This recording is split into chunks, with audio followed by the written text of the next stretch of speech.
aujourd'hui, on va revenir sur un sujet qui date, mais malheureusement, les événements se suivent et que j'ai pas toujours l'occasion de suivre au fil de l'actualité, tellement celle-ci est abondante. Donc aujourd'hui, nous allons un peu revenir sur un sujet ancien. On va parler de fameux discours de Macron et de Bruno Le Maire.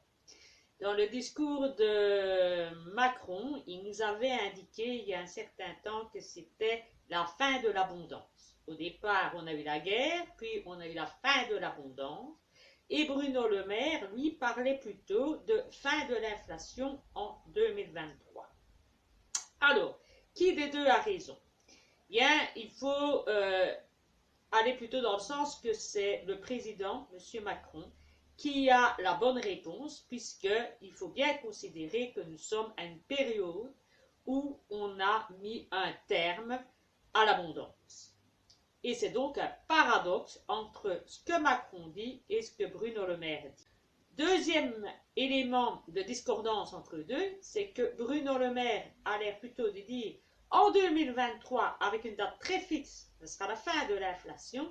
Et du côté de Macron, il dit c'est la fin de l'abondance, mais sans citer de date. Et ça donne l'impression qu'une abondance est une question qui va durer dans le temps. Il y a une sorte de durée longue, de laps de temps très long. Donc, comme je vous disais, à mon sens, et au sens de beaucoup, c'est monsieur le président Macron qui a raison en disant qu'on se trouve bien en fin de l'abondance et que ça va durer dans un processus à long terme, progressif, qu'il faut inscrire dans le temps et pour une très longue période. Mais que signifie le terme abondance? Eh bien, la notion d'abondance, elle correspond à son contraire, c'est-à-dire la rareté. Et ça, sans nul doute, il n'y a pas besoin de faire une démonstration, nous avons tous constaté lorsque nous faisons nos courses que l'on est dans une période de rareté. Tous les produits ne sont plus toujours disponibles. Si je prends l'exemple de mon métier, eh bien, si je dois acheter des altimètres, des casques, etc., eh bien, on est toujours en attente de produits, de pièces électroniques, en attente de Chine. Donc, les délais sont beaucoup plus longs. Donc, plus rien n'est disponible de stock immédiatement. Si l'on va au magasin, eh bien, il manque de la moutarde, il manque de l'huile, de tournesol. Une fois, c'est autre chose qui manque. Il y a les yogourts, il y en a de moins en moins. Donc, on peut constater qu'il y a bien un effet de rareté. Et la rareté, eh bien, elle s'accompagne toujours d'une hausse des prix, ce qui est normal. La demande est très forte, l'offre étant très petite, eh bien, on augmente les prix. Comme on dit toujours, tout ce qui est rare est cher. Je vous ai parlé au niveau des produits de consommation, d'alimentation, mais le problème va beaucoup plus loin que ça, puisque si l'on prend l'exemple de l'Allemagne, celle-ci a décidé de fermer toutes ses aciéries. On voit de plus en plus de lieux de sport, comme par exemple les piscines en France, il y en a à peu près une trentaine qui ont décidé de fermer. On parle déjà de supprimer les remontants cet hiver pour le ski. Par conséquent, on se rend compte que la rareté touche également tout ce qui concerne l'énergie. En plus de ça, le prochain secteur qui risque d'être touché, c'est le recyclage avec le verre qui nécessite beaucoup d'énergie. Donc, on va vers une pénurie en cascade, puisqu'à un moment donné, il n'y aura pas seulement que les contenus qui seront devenus rares, mais on risque aussi de se retrouver à un moment donné avec de l'énergie rare. Donc, impossible de fabriquer des contenants, c'est-à-dire boîtes de conserve, bouteilles de verre, etc. Par conséquent, on ne sera plus livré non plus des produits à défaut de contenants. Et au final, si on a encore des contenants, aura-t-on encore des camions pour nous ravitailler dans les magasins? Vous voyez donc que nous risquons d'aller vers une pénurie en cascade. Finalement, eh bien, on doit en conclure que pour qu'il y ait abondance, eh bien, il faut sous-entendre à l'abondance une énergie. Et une énergie qui est bon marché. Or ici, ce n'est pas le cas.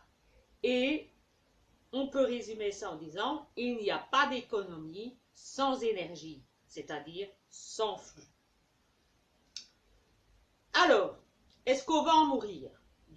Non, on ne risque pas d'en mourir, au fond, non, mais on va devoir s'adapter et changer de mode de vie.